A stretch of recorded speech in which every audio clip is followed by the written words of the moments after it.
жатвы, славу Богу воздай. Благодарение жизнь свою наполняй. И в праздник жатвы яви на свои пути. Господь помилуй нас грешных, прости. Когда Бог получил больше, чем ты просил, когда враг стороной у тебя обходил, это Бог за тебя говорили вокруг.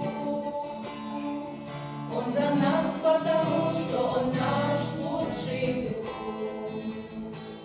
И в праздник жатвы славу Богу воздай.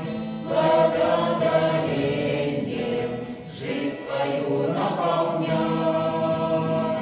И в праздник жатвы яви на свои пути. Господь помилуй нас грешных, прости. И в праздник жатвы славу Богу воздай. Благодарением жизнь свою наполняй. И в праздник жатвы яви на свои пути. Господь